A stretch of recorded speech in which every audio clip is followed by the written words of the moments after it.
Hello friends, SBN online classes में आपका स्वागत है।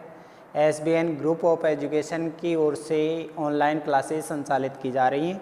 इसमें आप यूट्यूब पर SBN group of education channel को सब्सक्राइब करके और समस्त वीडियो है वह प्राप्त कर सकते हैं। आज हम तीसरा लेसन लेते हैं। उसका पहला पार्ट, फर्स्ट पार्ट, जनसंख्या और वितरण, घनत्व और वृद्धि। जनसंख्या के बारे में बात करें तो जनसंख्या का मतलब होता है किसी निवास क्षेत्र पर, किसी भौगोलिक क्षेत्र पर या किसी प्रदेश में निवास करने वाले लोगों की संख्या को जनसंख्या कहते हैं। जैसे सपोज कीजिए यह श्री माधोपुर एरिया है। अब श्री माधोपुर एरिया में कितनी जनसंख्या रहती है, यह यहाँ की जनसंख्या कहलाती है। कितने लोग रहते हैं यहाँ पर, यह वहाँ की जनसंख्या कहलाती है।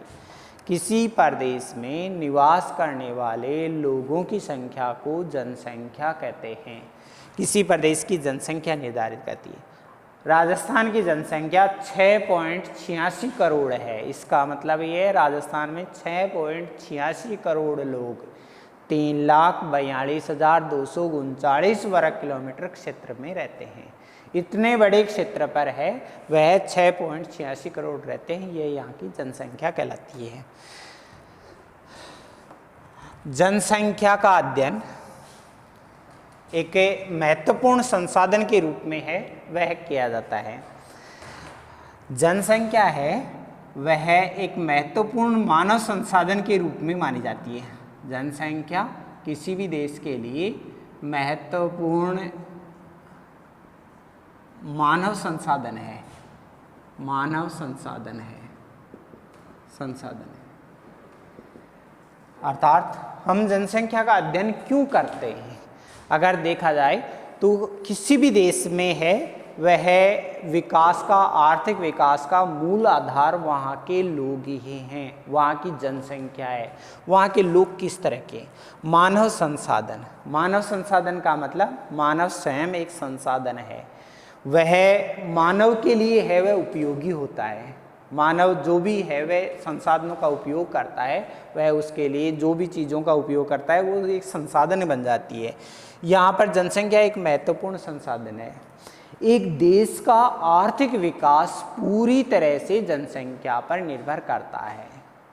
उदाहरण के तौर पर जापान एक संसाधनहीन क्षेत्र है। यहाँ पर है वह भूमि की कमी है, ज्वालामुखी द्वीप पाए जाते हैं, पहाड़ी क्षेत्र हैं, ठोस धरातल है, मैदानों का अभाव है।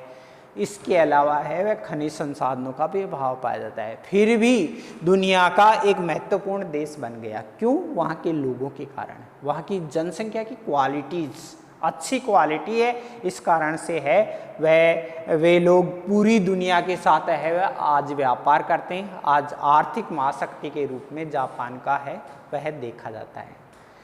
इसके अलावा दूसरे रूप में देखें तो यहाँ पर है वह नेपाल है।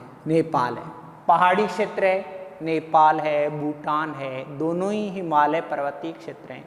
पहाड़ी एरिया है, इस कारण से संसाधन नहीं है, और संसाधन नहीं है इस वजह से यहाँ के लोग हैं वह आज भी पिछड़े हुए रूप में रहते हैं। ये गरीब देशों में से एक हैं। इस कारण से यहाँ का विकास, डेवलपमेंट नहीं हो पाया। एक स्वरूप और अफ्रीका में कांगो देश, नदी का क्षेत्र, जलोढ़ मिट्टी और घने जंगल, सघन वनस्पति, दुनिया की एक महत्वपूर्ण सघन वनों का प्रदेश है। लेकिन फिर भी यहाँ के लोग पिछड़े हुए पाए जाते हैं, क्योंकि आज भी लोग है वह पेड़ों के ऊपर बंदरों के समान है, वही आदिम काल की तरह है वह रहते हैं, जीवन यापन करते हैं। इसका मतलब ये है कि वहाँ के लोग इसी तरह के, वो अपने आप में कोई बदलाव नहीं कर पाते। वो आज भी उसी तरह से पेड़ों पर उसी तरह से शिकार करके अपना जीवन यापन करते हैं, भरण पोषण करते हैं। उनके लिए ना कोई मकान की आवश्यकता होती है, ना कोई है वह गाड़ी की आवश्यकता होती है, ना किसी उद्योग की आवश्यकता है। तो ऐसे है वह आज भी संसाधन अधिकतम होते हुए भी ये लोग पिछड़े हुए हैं। जापान के पास में संसाधन नहीं है फिर भी वो लोग डेवलपमेंट हैं। इस कारण से कहा जाता है कि जनसंख्या किसी भी देश के लिए एक महत्वपूर्ण मानव संसाधन होती है। अगर जनसंख्या अच्छी है तो देश में अभावग्रस्त होते हुए भी विकास की ओर ले जाती है, लेकिन जनसंख्या अगर है वह पिछड़ी हुई रूप है, सामाजिक जीवन स्तर कमजोर पाया जाता है, तो वह उस देश में चाहे जितने संसाधन हो उसके बाद में भी वो पिछड़ा हुआ ही रहता है। इस कारण से है वह भूगोल में जनसंख्या एक महत्वपूर्ण मानव संसाधन के रूप में अध्ययन किया जाता है। तो ऐसे है वह मानव संसाधन के रूप में जनसंख्या महत्वपूर्ण होती है। बात करें संसार के अंदर, संसार में जनसंख्या का वितरण का मतलब कहाँ कहाँ जनसंख्या का फैलाव है, उसके बारे में जनसंख्या के फैलाव को दर्शाता है। जनसंख्या का जो वितरण है वह जनसंख्या के फैलाव को दर्शाता है। फैलाव का मतलब कहाँ कहाँ जनसंख्या बसी हुई है। अगर विश्व स्तर के ऊपर देखें तो आज संसार की जनसंख्या करीब 714 करोड़ है, लेकिन आपको आश्चर्य होगा कि यह 714 करोड़ जनसंख्या है वह अलग अलग रूप में बसी हुई है। कुछ भाग ऐसे हैं जहाँ बहुत घनी जनसंख्या पाई जाती है और बहुत बड़े भाग हैं वो खाली पड़े, निर्जन पड़े। विश्व में यह है वह दोनों साइड में प्रशांत महासागर,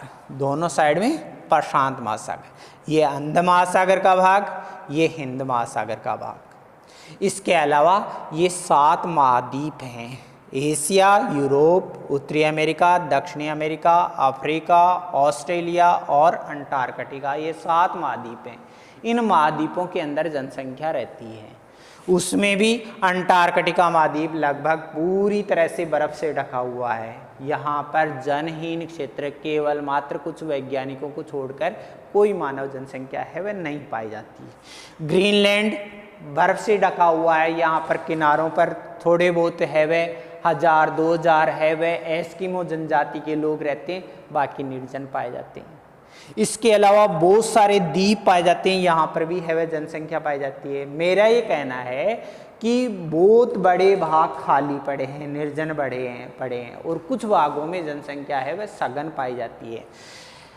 जनसंख्या के वितरण की बात करेंगे। जनसंख्या का जो वितरण है वह किस प्रकार से पाया जाता है।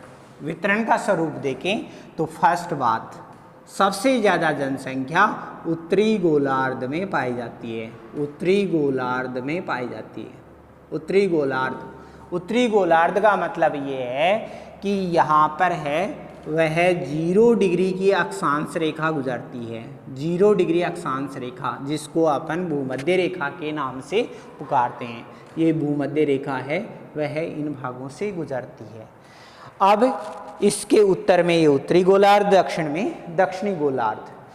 विश्व की लगभग 85% जनसंख्या उत्तरी गोलार्ध में रहती है। 15% भाग है वह दक्षिणी गोलार्ध में रहता है। इसमें आप लोगों को स्पष्ट है वह दिखाई दे रहा होगा।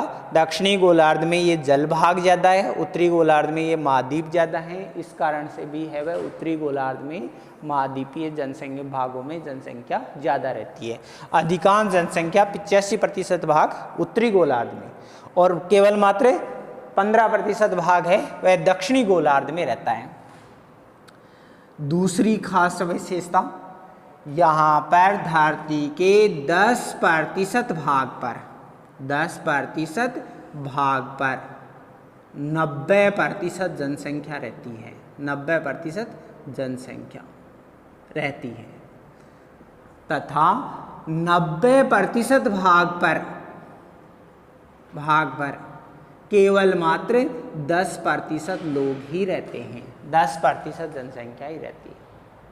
इस कथन का मतलब ये है कि कुछ धरती के भाग ऐसे हैं जहाँ सघन रूप से जनसंख्या रहती है, जैसे मधुमक्खी के छत्ते में हजारों मधुमक्खियाँ रहती हैं, उस प्रकार से वहाँ पर जनसंख्या सघन रहती है।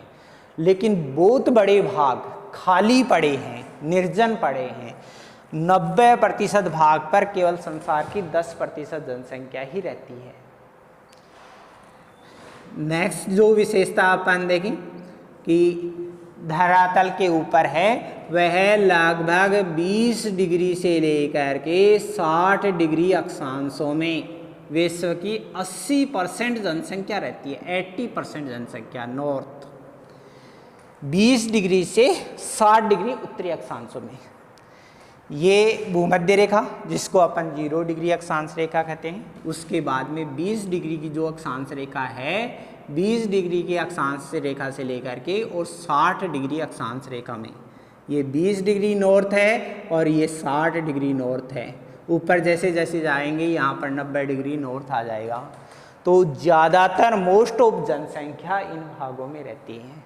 अब इसमें भारत भी शामिल है, चीन भी शामिल है, जापान, वियतनाम ये शामिल है, यूरोपीय कंट्रीज आ गए, उत्तरी अमेरिका आ गई।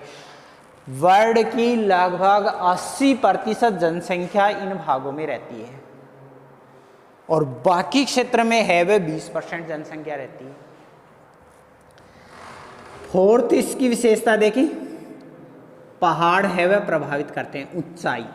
ऊंचाई समुद्र तल से जैसे मैदानी पार्ट आ गया और उसके बाद में समुद्र आ गया, पर्वत, पठार, मैदान और ये सागर तल, सागर। तो मोस्ट ऑफ जनसंख्या मैदानी भागों में, मैदान में सबसे ज़्यादा जनसंख्या, फिर है वह पठार पर थोड़ी कम हो जाती है, पहाड़ पर सबसे कम जनसंख्या हो जाती है। मेरा ये कहना है समुद्र तल से जैसे जैसे ऊंचाई की ओर जाते हैं वैसे वैसे जनसंख्या की मात्रा घटती चली जाती है, कम होती चली जाती है।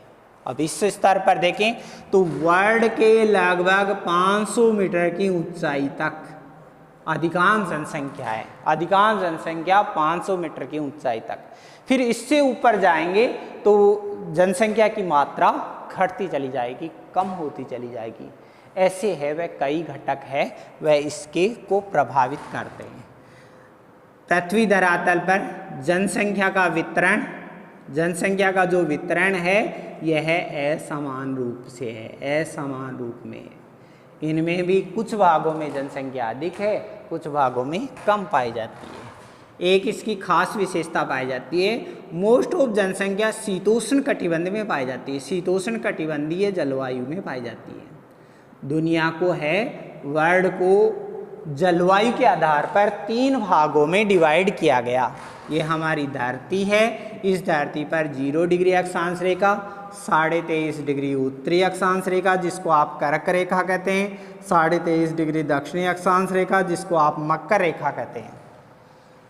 इसके बाद में 66.5 डिग्री उत्तरी अक्षांश रेखा, इसको आप आर्कटिक वृत्त कहते हैं। अधिकांश जनसंख्या इस भाग में शीतोष्ण कटिबंध में पाई जाती है, ये शीतोष्ण कटिबंध कहलाता है। कर्क और मकर रेखाओं के बीच का भाग ये उष्ण कटिबंध कहलाता है, उष्ण कटिबंध, और ऊपरी भाग को शीत कटिबंध कहते हैं। ऐसे ही इधर है, यहाँ पर ये शीतोष्ण कटिबंध है, शीतोष्ण कटिबंध 66.5 डिग्री तक, और इससे ऊपर है ये शीत कटिबंध का भाग आता है।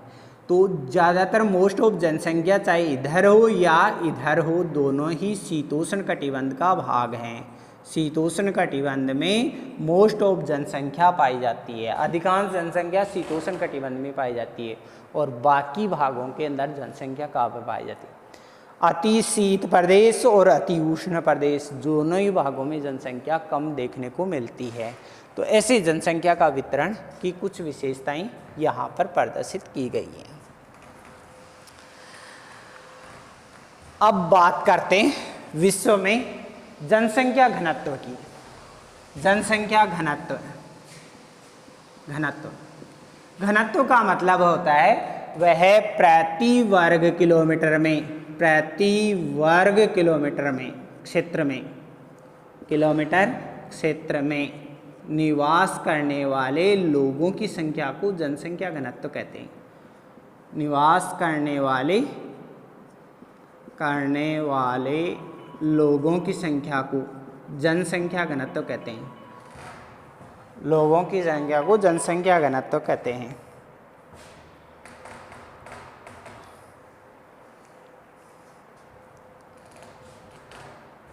एक मिनट बंद करना यार, सुनो, ये काट दें। जनसंख्या घनत्व प्रति वर्ग किलोमीटर क्षेत्र में निवास करने वाले लोगों की संख्या को जनसंख्या घनत्व कहते हैं। यह है 1 वर्ग किलोमीटर क्षेत्र और जनसंख्या का अनुपात है वह बताती है। इसके लिए सूत्र होता है, जैसे कुल जनसंख्या में भाग देते हैं, कुल जनसंख्या में भाग देते हैं क्षेत्रफल का बटे क्षेत्रफल, यह जनसंख्या घनत्व कहलाता है, जनसंख्या घनत्व कहलाता है। कुल जनसंख्या, प्रदेश की कुल जनसंख्या, जैसे राजस्थान का क्षेत्रफल निकालना है तो राजस्थान का टोटल क्षेत्रफल और उसमें क्षेत्रफल का जनसंख्या में भाग दे देते हैं, टोटल जनसंख्या में भाग देते हैं। भाग देने के बाद में जो संख्या आती है वह जनसंख्या घनत्व कहलाती है। यह किसी प्रदेश पर जनसंख्या के दबाव को ज्ञात करने के लिए देखा जाता है, जनसंख्या घनत्व कि उसका दबाव कितना है, भार कितना है। उदाहरण के तौर पर जैसे आपने यहाँ पर है वह यह प्रदेश गंगा का डेल्टा जहाँ पर बांग्लादेश है, जनसंख्या घनत्व 1000 व्यक्ति प्रति वर्ग किलोमीटर मिलता है। 1000 व्यक्ति, 1 वर्ग किलोमीटर में 1000 आदमी रहते हैं। वहीं पर जनसंख्या घनत्व यहाँ पर सहारा के रेगिस्तान में 1 व्यक्ति प्रति वर्ग किलोमीटर है, अर्थात यहाँ 1 वर्ग किलोमीटर में केवल 1 आदमी रहता है।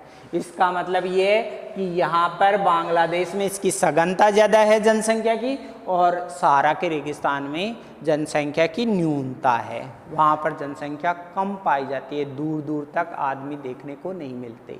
तो यह जनसंख्या घनत्व के द्वारा अपन ज्ञात करते हैं।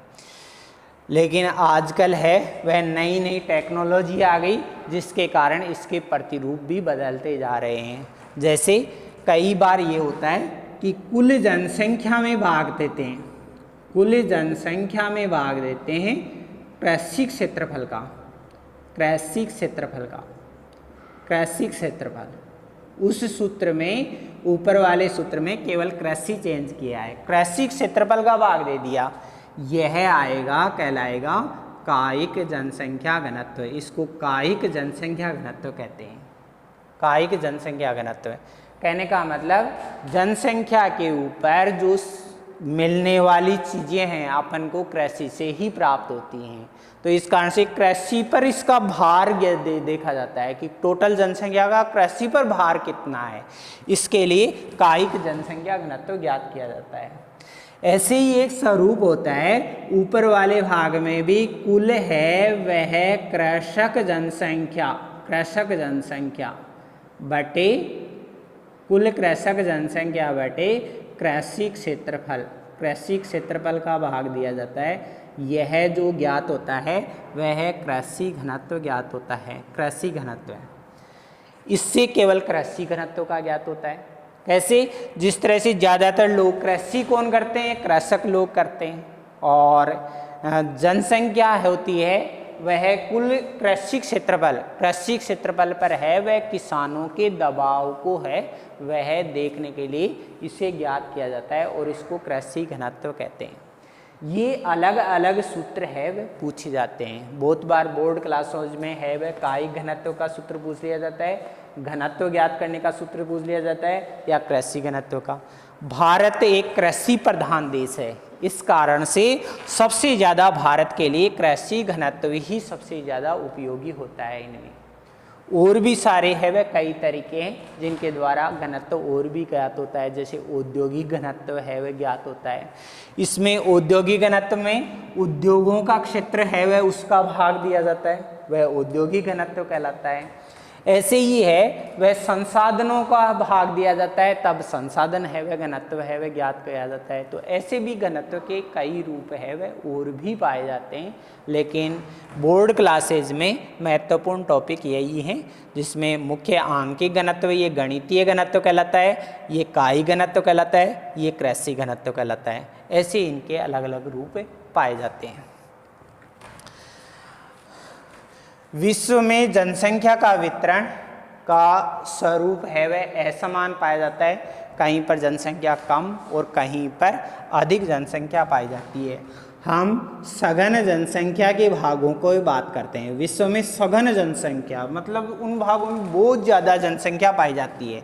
जहाँ पर बहुत ज़्यादा जनसंख्या पाई जाती है उन्हें महामानव समूह है, महामानव समूह है, जनसंख्या पुंज कहते हैं, जनसंख्या पुंज कहते हैं, या फिर है वह महाजन समूह भी कहते हैं, महाजन समूह भी कहते हैं, जन समूह भी कहते हैं। एक ऐसा प्रदेश जहाँ पर बहुत सारे लोग रहते हैं, जिस तरह से मधुमक्खी के छत्ते में हजारों मधुमक्खियाँ एक ही जगह गुच्छे के रूप में रहते हैं, वैसे मानव एक जगह पर है वे सघन रूप से बसे हुए रहते हैं। ये सघनता का मूल कारण वहाँ की जलवायु दशाएं हो सकती हैं, वहाँ का धरातल हो सकता है, मीठा पानी हो सकता है, या रोजगार के अवसर हो सकते हैं, या अच्छी जलवायु हो सकती है। ऐसे घटक है वह प्रभावित करते हैं जिसके कारण बहुत सारी जनसंख्या दूसरे भागों से भी प्रवास करके वहाँ पर आकर के बस जाती है। ऐसे सघन बसे हुए भागों को जनसंख्या महामानव समूह है, जनसंख्या पुंज या फिर महाजन समूहों के नाम से जाना जाता है। ऐसे महाजन समूह है वह संसार में कई रूपों में है वह पाए जाते हैं। जैसे फर्स्ट रूप में हम देखते हैं दक्षिणी पूर्वी एशियाई महामानव समूह है, दक्षिणी पूर्वी एशियाई महामानव समूह है, एशियाई महामानव समूह है, मानव समूह है। इसे कंफ्यूज मत होना, कुछ किताबों में इसको एशियाई महामानव समूह भी कह देते हैं, कुछ किताबों में दक्षिण पूर्वी, क्योंकि ये दक्षिण पूर्वी एशिया में शामिल है। इसमें ये शामिल है, ये जो एशिया महाद्वीप है, एशिया महाद्वीप का एक पूर्वी भाग और एक दक्षिणी भाग, इन दक्षिणी पूर्वी एशियाई महामानव समूह कहलाता है।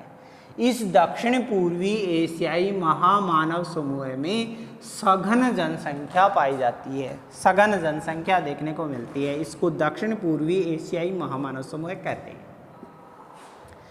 इसकी मुख्य विशेषताएं क्या हैं? यह 10 डिग्री से लेकर 40 डिग्री उत्तरी अक्षांश रेखा तक स्थित है, के मध्य में स्थित है, मध्य में स्थित है।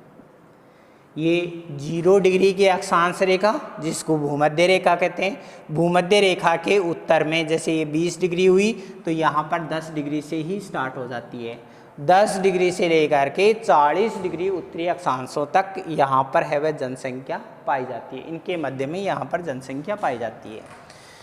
मुख्य देश चीन है, सबसे बड़ा देश, दुनिया की सबसे ज़्यादा जनसंख्या है। विश्व की लगभग 22% जनसंख्या चीन में रहती है। दूसरा है वह देश है वह भारत है। भारत में विश्व की 17.65% जनसंख्या है वह रहती है। तीसरा देशों के अंदर जैसे इंडोनेशिया है,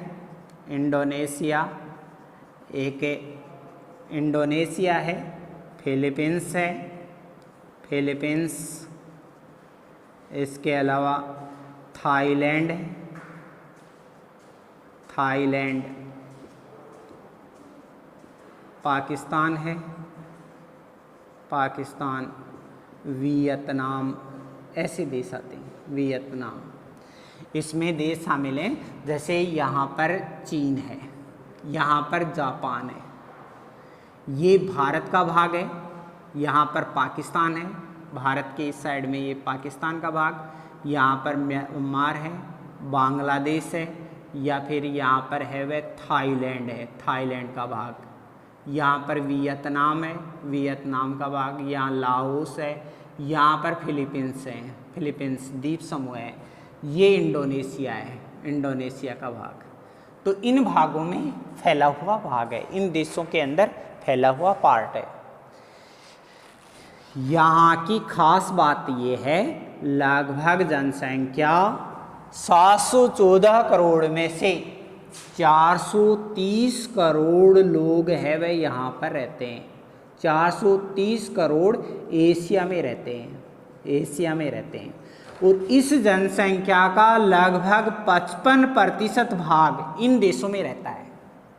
इस जनसंख्या का 430 करोड़ जनसंख्या का 55% भाग लगभग इन देशों के अंदर निवास करता है। यहाँ पर जो अधिकांश जनसंख्या है, मोस्ट ऑफ जनसंख्या नदी घाटियों में स्थित है। नदियों की जो घाटियाँ हैं, उपजाऊ नदियों की घाटियाँ, यहाँ पर सघन जनसंख्या पाई जाती है।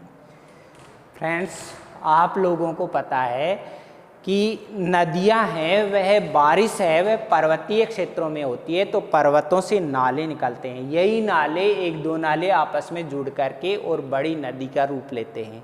ये नदियां पहाड़ों को काटकर और मैदानी भागों में मिट्टी का जमाव कर देती हैं। जलोढ़ मृदा का उपजाऊ क्षेत्र होता है, जहाँ पर है वह मीठा पानी रहता है, उपजाऊ भूमि रहती है, जिसमें अच्छी मात्रा में लवण वगैरह होते हैं, तो इसमें कृषि आसानी से की जा सकती है और इस कारण से वहाँ पर नदी घाटियों में सघन जनसंख्या रहती है।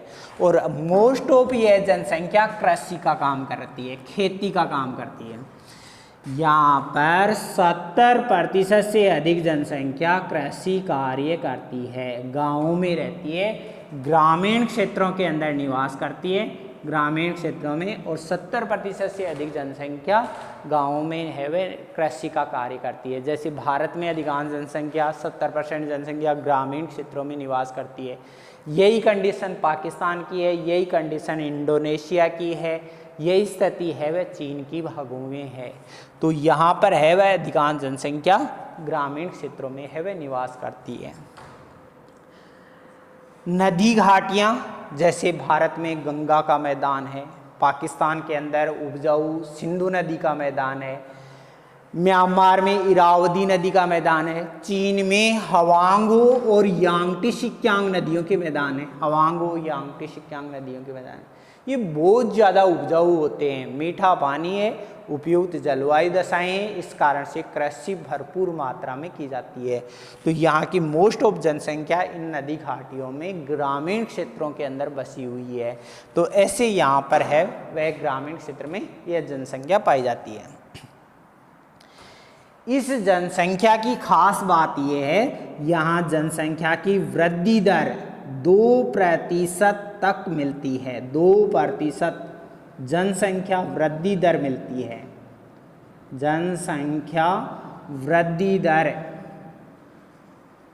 दर मिलती है।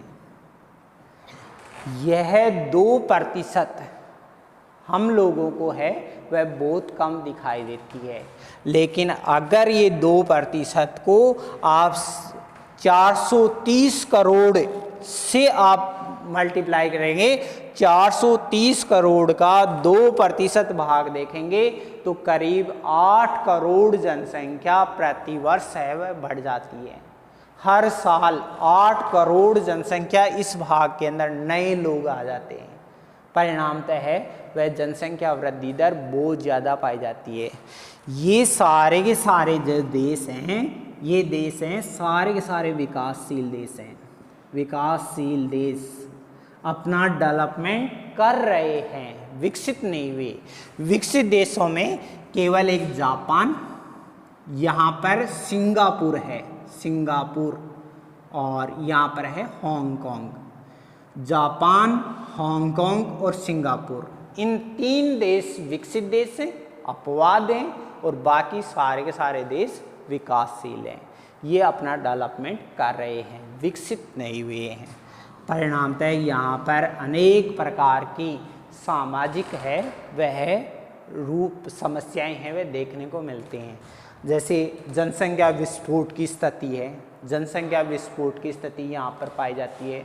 अधिकांश जनसंख्या में बेरोजगारी सबसे ज़्यादा मिलती है, अशिक्षा मिलती है, ग्रामीण क्षेत्र रह गया, इस कारण से अशिक्षित लोग हैं, अकुशल लोग हैं, खेत छोटे छोटे होते हैं, उसमें भी है ये जीवन निर्वाह कृषि करते हैं। जीवन निर्वाह मतलब अपना भरण पोषण करने के लिए कृषि करते हैं, लाभ कमाने के उद्देश्य से यहाँ पर कार्य नहीं किए जाते, या बहुत कम मात्रा में यहाँ पर ऐसे कार्य किए जाते हैं। साक्षरता स्तर बहुत कम है, सामाजिक पिछड़ापन बहुत ज़्यादा है, वो चाहे चीन के अंदर हो या भारत में हो, सामाजिक है वह धर्म हैं, रूढ़ियाँ हैं, परंपराएं हैं, इनमें जकड़ा हुआ समाज देखने को मिलता है। इसी कारण से जन्म दर अधिक मिलती है तो मृत्यु दर भी उच्च पाई जाती है। परिणामतः इनके अंदर सामाजिक रूप से पिछड़ापन जीवन स्तर है वह देखने को मिलते हैं। आपसी जाति है, वर्ग संघर्ष है, सांप्रदायिकता है, इन भागों में बहुत ज़्यादा है वह देखने को मिलती है। लड़ाई झगड़े होते रहते हैं। तो ऐसी यहाँ पर है वह समस्याएं पाई जाती हैं। जनसंख्या वृद्धि की समस्या है, बेरोजगारी है, निर्धनता गरीबी पाई जाती है। यहाँ पर है वह उच्च जन्म दर है वह देखने को मिलती है। साथ में है वह पिछड़ापन, सामाजिक पिछड़ापन है वह यहाँ पर पाया जाता है। जीवन स्तर है वह कमज़ोर मिलता है। ऐसी मुख्य विशेषताएं इसकी पाई जाती हैं। सेकंड नंबर अपन देखते हैं मध्यवर्ती पश्चिमी यूरोपीय महामानव समूह है। यूरोपीय महामानव समूह है, महामानव समूह है,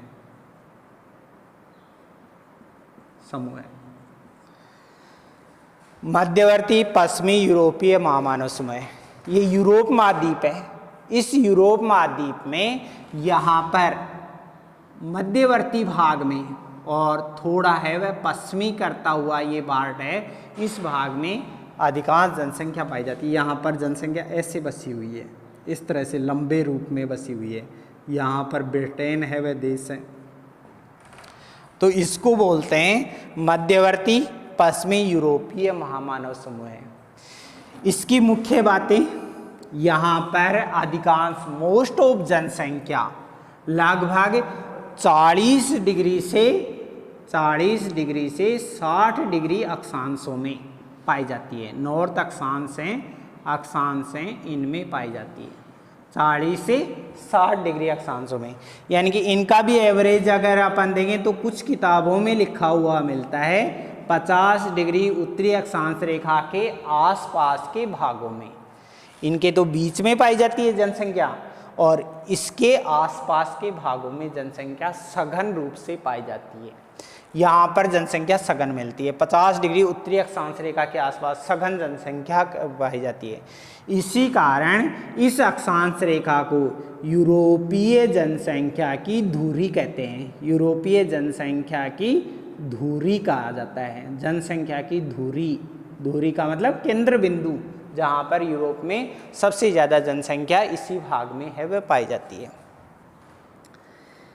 दूसरी मुख्य विशेषता यहाँ पर है वह ब्रिटेन है। ब्रिटेन देश है, ये ब्रिटेन देश है। यहाँ पर फ्रांस है, ये जर्मनी है, यहाँ पर ऑस्ट्रिया है, यहाँ पर बुल्गारिया है, हंगरी है, टर्की है, पोलैंड है, चेकोस्लोवाकिया है, स्विट्जरलैंड है। ऐसे देश हैं, ये छोटे छोटे देश हैं। ब्रिटेन, फ्रांस, इसके अलावा ऑस्ट्रिया, हंगरी, स्विट्जरलैंड या पोलैंड, इस तरह के चेकोस्लोवाकिया है, टर्की है, इस तरह के छोटे छोटे देश है वह पाए जाते हैं। ये सारे ही देश हैं वह छोटे देश हैं। एशिया में तो विशालकाय देश थे और ये है वह छोटे छोटे देश हैं। लेकिन सारे ही उद्योगों में विकसित देश है वह पाए जाते हैं। उद्योग धंधों में सबसे ज़्यादा विकसित हैं ये औद्योगिक देश है वह कहलाते हैं। इनमें अधिकांश जनसंख्या उद्योगों में कार्य करती है। मोस्ट ऑफ जनसंख्या उद्योगों में कार्य करती है। ज़्यादातर शहरों में बसे हुए हैं और बड़े बड़े औद्योगिक केंद्र हैं, इंडस्ट्रियल एरियाज हैं। जैसे फ्रांस में लॉरेंस प्रदेश और ऐसे ही जर्मनी के अंदर सार और रूहर प्रदेश, पोलैंड में साइलेशिया प्रदेश, ब्रिटेन के अंदर नॉर्थम्बरलैंड यॉर्कशायर प्रदेश बड़ा है वह प्रदेश है, डर्बी लंदन प्रदेश। तो ऐसे है वह प्रदेश हैं, औद्योगिक प्रदेश हैं। इन औद्योगिक भागों में बड़ी बड़ी औद्योगिक कंपनियां हैं, बड़े बड़े कारखाने हैं, और इन कारखानों में रॉ मटेरियल कच्चा माल विदेशों से है वह लाते हैं और उसके बाद में मशीनें तैयार करके और बाद में उन्हीं देशों में पूरे संसार भर में यहाँ से है वह सप्लाई होता है। तो पूरे संसार का रॉ मटेरियल यहाँ जाता है और उसके बाद में औद्योगिक माल यहाँ से निर्यात होता है। तो ये सारे औद्योगिक देश हैं, औद्योगिक प्रधान देश हैं, सारे छोटे छोटे देश हैं, क्षेत्रफल में छोटे लेकिन पूंजीपति देश हैं, सारे पूंजीपति देश हैं। नेक्स्ट ग्रुप होते हैं पूंजीपति देश। पूंजीपति देश हैं सारे। नेक्स्ट विशेषता में देखें तो यहाँ पर लगभग 80% जनसंख्या शहरी क्षेत्रों में रहती है, शहरी भागों में रहती है। केवल 20% लोग हैं वह ग्रामीण क्षेत्र में रहती है। अपने यहाँ से लगभग उल्टा रूप हो गया। अपने यहाँ 70% जनसंख्या गाँव में रहती है, 30% है वह शहरों में रहती है। यहाँ पर 20% गाँव में रहते हैं और बाकी सारे शहरी क्षेत्रों में रहते हैं। इसी कारण से रोजगार की अधिकता पाई जाती है। अपने यहाँ से है वह बिल्कुल विपरीत है वह क्षेत्र पाया जाता है। जैसे यहाँ पर है वह ये समस्याएं पाई जाती हैं, यहाँ पर इनकी अच्छी अनुकूलता है। जैसे जनसंख्या की वृद्धि दर, यहाँ पर जनसंख्या वृद्धि दर 1% से भी कम है, 1% से भी कम। इनमें कई देश तो ऐसे हैं, जैसे रूस है, यहाँ पर इटली है, इटली देश है, यहाँ पर डेनमार्क है। तो रूस, इटली, डेनमार्क, स्वीडन ऐसे देशों के अंदर जनसंख्या माइनस में जा रही है। लैटविया है, वहाँ पर है एक लैटविया देश है, वहाँ पर -1.5% जनसंख्या वृद्धि दर है। अर्थात कई देशों में जनसंख्या ऋणात्मक हो रही है, बढ़ नहीं रही, घट रही है। यहाँ पर मोस्ट ऑफ जनसंख्या में वृद्धि दर 1% से भी कम मिलती है। परिणामतः ये देश जनसंख्या को घटाने पर नहीं, बढ़ाने पर बल देते हैं। बढ़ाने पर बच्चों के ऊपर काफ़ी खर्चा करते हैं, उनके लिए बढ़िया स्कूल वगैरह है वह रखते हैं। तो ऐसे है वह ग्रोथ को है वह महत्व दिया जाता है, जनसंख्या की ग्रोथ को महत्व देते हैं। जनसंख्या में देखा जाए तो उन्नत जीवन स्तर यहाँ का देखने को मिलता है। उन्नत जीवन स्तर, क्योंकि बहुत ज़्यादातर कारखाने ज़्यादा हैं, तो उनके अंदर पुरुष और महिला दोनों को उच्च रोजगार मिलता है। उच्च रोजगार का साधन है, इस कारण से प्रति व्यक्ति आय अधिक है। प्रति व्यक्ति आय अधिक होने के कारण साक्षरता उच्चतम पाई जाती है। आपको आश्चर्य होगा, यहाँ पर कई देश, डेनमार्क है, स्विट्जरलैंड है, स्वीडन है, नॉर्वे है, इनमें 100% साक्षरता पाई जाती है। 100% साक्षरता है और 100% साक्षरता होने के कारण यहाँ पर रोजगार, उनके साधन अधिक हैं, उच्च रोजगार के साधन हैं। प्रति व्यक्ति आय अधिकतम देखने को मिलती है, जीवन स्तर अधिक मिलता है। जीवन स्तर, सामाजिक जो जीवन स्तर है वह अधिकतम देखने को पाया जाता है, उच्चतम देखने को पाया जाता है। तो ऐसे है, यह है महामानव समूह, जिसको यूरोपीय महामानव समूह के नाम से जाना जाता है। उद्योग और तकनीकी का यहाँ पर डेवलपमेंट अधिक हुआ है। थर्ड रूप हम देखते हैं। थर्ड रूप इसको कहते हैं उत्तरी पूर्वी अमेरिकन महामानव समूह है। अमेरिकन महामानव समूह है, महामानव समूह है, उत्तरी पूर्वी अमेरिकन महामानव समूह है। ये उत्तरी पूर्वी अमेरिका महाद्वीप है, उत्तरी अमेरिका महाद्वीप है। उत्तरी अमेरिका महाद्वीप में यहाँ पर एक अक्षांश देशांतर रेखा आती है, जिसको कहते हैं 100 डिग्री देशांतर रेखा। 100 डिग्री पश्चिमी देशांतर रेखा, पश्चिमी देशांतर रेखा। इस 100 डिग्री पश्चिमी देशांतर रेखा के पूर्वी भाग में, इस भाग में सघन जनसंख्या रहती है। पूर्वी भाग में 100 डिग्री पश्चिमी देशांतर रेखा है, देशांतर के पूर्वी भाग में सघन जनसंख्या पाई जाती है। पूर्वी भाग सघन रूप से है वह बसा हुआ है। उत्तरी अमेरिका में 2 देश हैं, एक यहाँ पर दक्षिणी भाग में कनाडा देश, दक्षिणी भाग में ये यूएसए और उत्तरी भाग में कनाडा देश है। तो यहाँ पर मुख्य रूप से 2 देश हैं, एक यूएसए और दूसरा है वह कनाडा। ये 2 देश हैं, दोनों ही विकसित देश हैं। और विकसित होने के साथ साथ में यहाँ पर इस 100 डिग्री देशांतर रेखा के पूर्वी भाग में, इस भाग में सबसे ज़्यादा जनसंख्या रहती है। इस भाग में क्यों रहती है? क्योंकि यहाँ पर लगभग 90% लोग प्रवासी हैं। प्रवासी यहाँ के खुद के लोग नहीं हैं। खुद के लोग तो नीग्रो लोग थे, माया सभ्यता के लोग थे जो जंगलों और पहाड़ी भागों के अंदर चले गए। यूरोपीय लोग हैं, ब्रिटेन है, फ्रांस है, जर्मनी है, यहाँ से आकर के है प्रवास करके आए हैं, प्रवास करके आए। तो पहले तो ये किनारों पर बस गए, फिर धीरे धीरे अंदर के भागों में गए।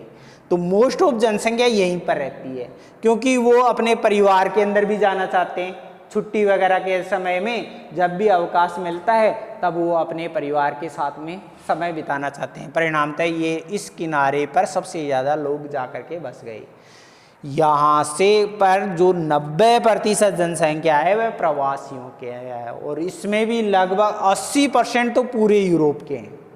80% तो यूरोप के हैं और बाकी 10% जैसे ऑस्ट्रेलिया है, अफ्रीका है, भारत है, इन देशों से है वह जाकर के बसे हैं। तो मोस्ट ऑफ जनसंख्या यहाँ प्रवासियों की है। जब प्रवास करते हैं तो युवा लोग जाते हैं ज़्यादातर, और वो रोजगार के कारण जाते हैं। अर्थात जो प्रवासी लोग आए वो शिक्षित लोग थे, साक्षर लोग थे। इस कारण से इन्होंने अच्छे ढंग से है वह शहरीकरण किया, नगरीयकरण किया। नगरीयकरण यहाँ पर काफ़ी डेवलपमेंट है वह देखने को पाया जाता है। न्यूयॉर्क, शिकागो जैसे व्यवस्थित, पेंटागन जैसे व्यवस्थित है वह शहर जाने जाते हैं। और विशेष चीज़, हर शहर किसी न किसी चीज़ के लिए विख्यात है। जैसे न्यूयॉर्क वर्ल्ड का सबसे बड़ा है वह बंदरगाह है।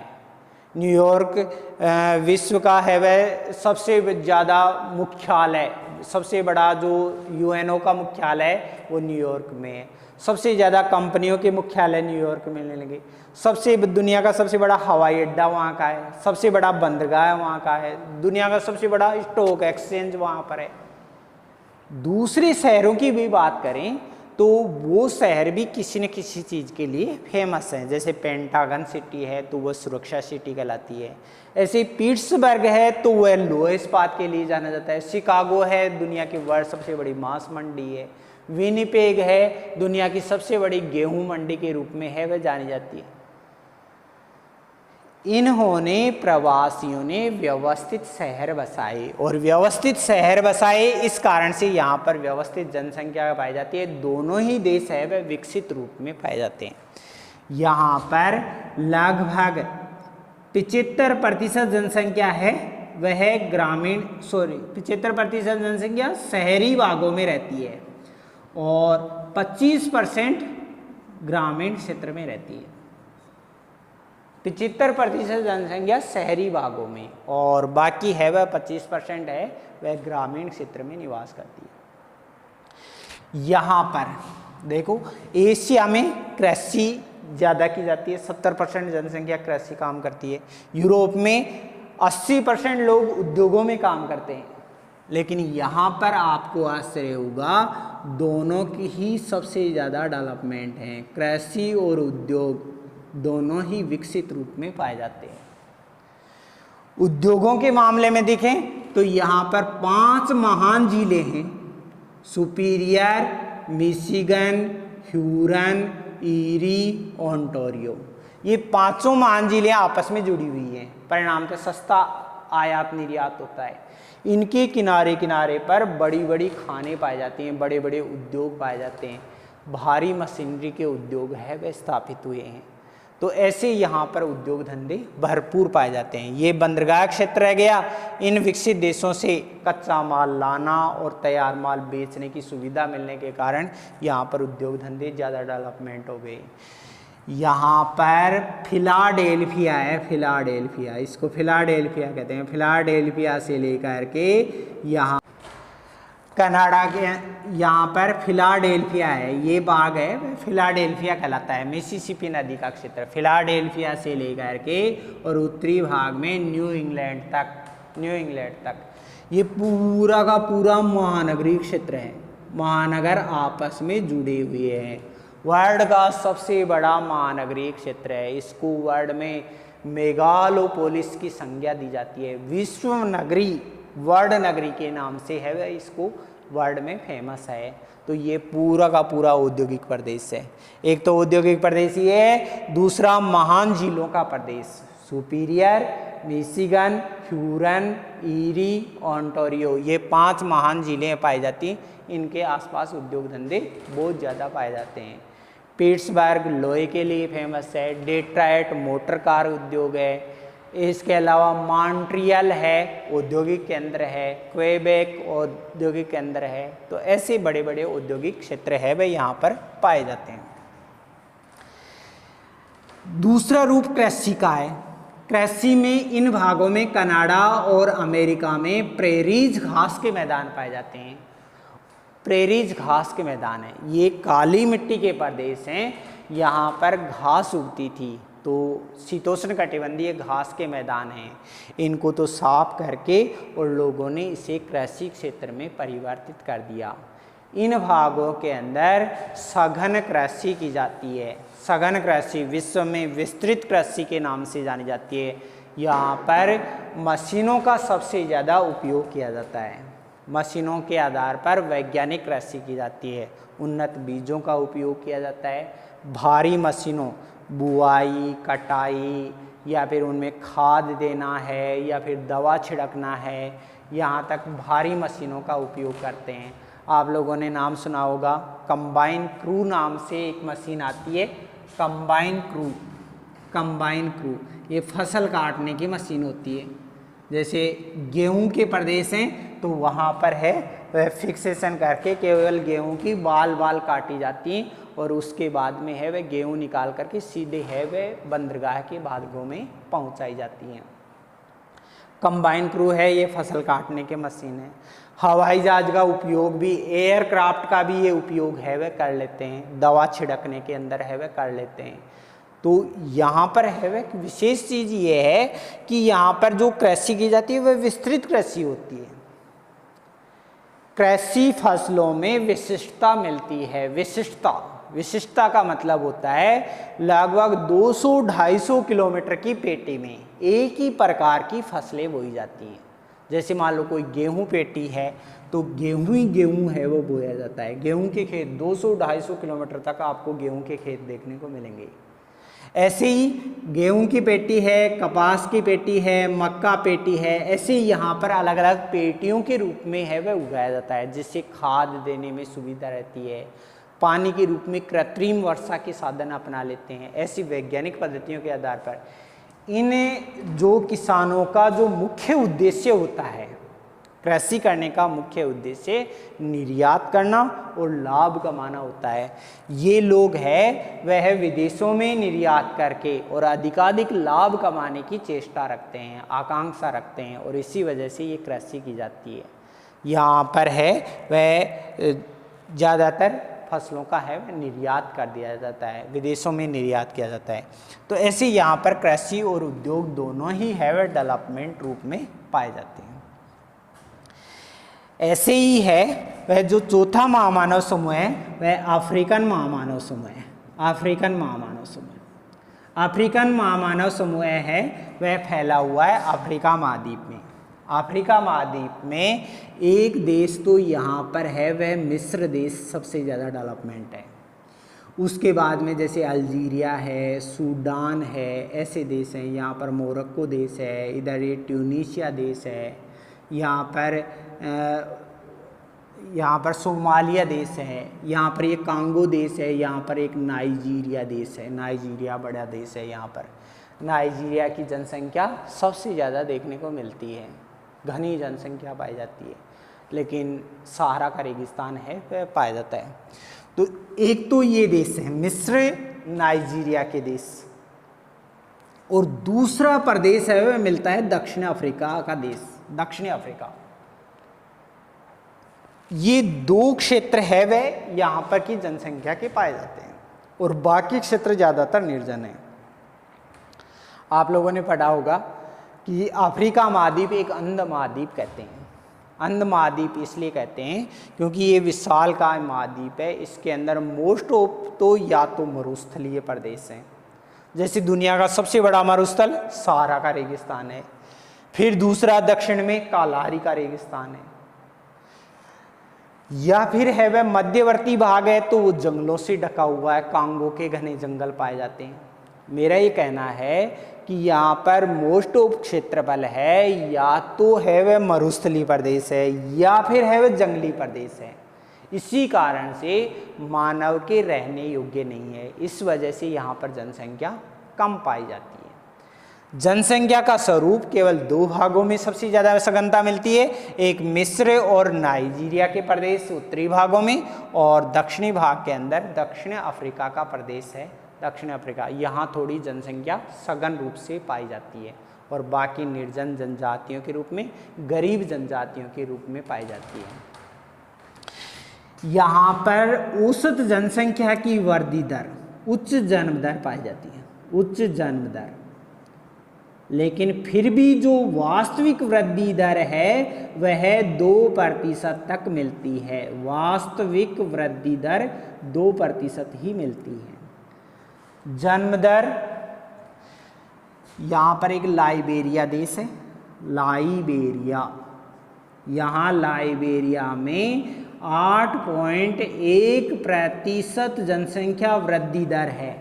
8.1% जनसंख्या वृद्धि दर प्रति वर्ष है। विश्व की सबसे ज्यादा जनसंख्या वृद्धि दर है। तो यहाँ पर है वह उच्च जन्म दर मिलती है, लेकिन वास्तविक वृद्धि दर नहीं मिलती। वास्तविक वृद्धि दर इसलिए नहीं मिलती क्योंकि जन्म भी ज़्यादा लेते हैं, मरते भी ज़्यादा हैं। यहाँ पर जलवायु, विपरीत जलवायु दशाएं होने के कारण जनजातियों के रूप में रहते हैं, इस वजह से पिछड़ा हुआ जीवन स्तर होने के कारण इनमें मृत्यु दर भी ज़्यादा है। परिणामतः इनकी वास्तविक वृद्धि दर नहीं हो पाती। जो उत्तरी भाग है, उत्तरी भाग मिस्र है, मिस्र में नील नदी का मैदान है। आप लोगों ने सुना होगा, नील नदी विश्व की सबसे लंबी नदी है वह मानी जाती है। इसमें जैसे अपने यहाँ गंगा नदी का मैदान है, वैसे ही मिस्र की सभ्यता के वरदान कहा जाता है नील नदी को वरदान। उपजाऊ नदी मैदान होने के कारण यहाँ पर सघन कृषि है वह की जाती है। यह कृषि क्षेत्र के लिए काफ़ी फेमस है, तो इसलिए यहाँ पर जनसंख्या ज़्यादा है। नाइजीरिया है, वह सहारा का रेगिस्तान है, यहाँ घनी जनसंख्या है लेकिन पिछड़ा हुआ जीवन स्तर, गरीब देश, दुनिया का वर्ल्ड का सबसे गरीब देशों में से एक है। तो यहाँ जनजातियाँ रहती हैं, लड़ते झगड़ते रहते हैं, ये क्षेत्र है वह यहाँ पर इस तरह से पाया जाता है। ग्रामीण जनसंख्या ज़्यादातर देखने को मिलती है। दुनिया का सबसे न्यूनतम मानव विकास सूचकांक ह्यूमन डेवलपमेंट इंडेक्स नाइजीरिया का ही पाया जाता है। दक्षिण अफ्रीका है तो यहाँ पर वेल्स घास के मैदान पाए जाते हैं, वेल्स घास के मैदान, इस कारण से है वह यहाँ पर कृषि अच्छी हो जाती है। परिणामतः यहाँ सघन जनसंख्या बसी हुई है। वेल्स घास के मैदानों में आधुनिक कृषि होती है, मॉडर्न कृषि होती है। एक कारण और है, यहाँ पर है वह दक्षिणी भागों में, दक्षिण अफ्रीका में एक तो किम्बर्ले है, किम्बर्ले हीरे की खान है, ये किम्बर्ले हीरे की खान, वर्ल्ड की सबसे बड़ी हीरे की खान है ये। और एक जोहान्सबर्ग है, ये सोने की खान है, जोहान्सबर्ग सोने की खान है। और एक है कटंगा, कटंगा ये तांबे की खाने हैं। परिणामतः दक्षिणी भागों में खनिज प्रधान क्षेत्र होने के कारण खानों में रोजगार आसानी से मिल जाता है, इस कारण से यहाँ सघन जनसंख्या पाई जाती है। ये अपना टॉपिक एक बार फिर रिपीट कर रहा हूँ। जनसंख्या, जनसंख्या का अर्थ महत्वपूर्ण एक संसाधन है, प्रत्येक देश के लिए महत्वपूर्ण होती है। विश्व की जनसंख्या 714 करोड़ है। जनसंख्या का वितरण विश्व में असमान पाया जाता है। उत्तरी गोलार्ध में 85%, 10% भाग पर स्थलखंड होते हैं, उसके 10% भाग पर जनसंख्या 90% मिलती है और 90% भाग पर 10% जनसंख्या पाई जाती है। कहने का मतलब कुछ भागों में सबसे ज़्यादा सघन और बहुत ज़्यादा भाग है वह खाली पड़े हैं। जनसंख्या, अधिकांश जनसंख्या 80% जनसंख्या 20 से 60 डिग्री अक्षांशों में मिलेगी। विश्व में सबसे ज़्यादा जनसंख्या मैदानी भाग में है और इसका जनसंख्या का वितरण असमान पाया जाता है। मोस्ट ऑफ जनसंख्या शीतोष्ण कटिबंध में पाया जाता है।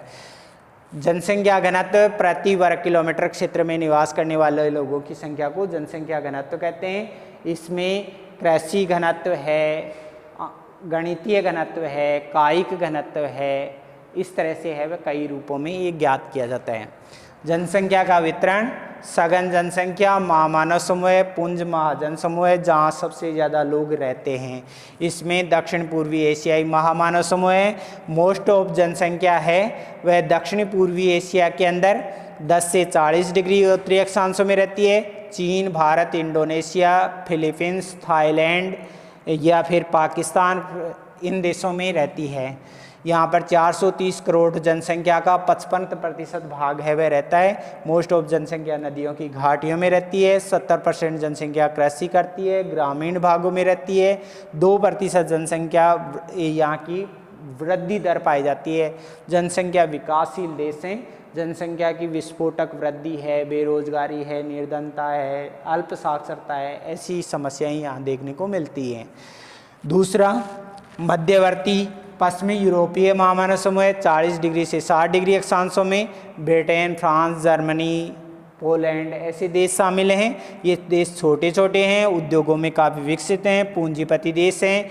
80% जनसंख्या शहरी भागों में निवास करती है। वृद्धि दर 1% से भी कम पाई जाती है। उन्नत जीवन स्तर इनका देखने को मिलता है। तीसरा रूप उत्तरी पूर्वी अमेरिकन महामानव समूह है। यह 100 डिग्री पश्चिमी देशांतर रेखा के पूर्वी भाग में निवास करते हैं। ज़्यादातर जो जनसंख्या है वह प्रवासी जनसंख्या है, यूरोपीय कंट्री से प्रवास करके यहाँ पर आकर के बसी हुई है।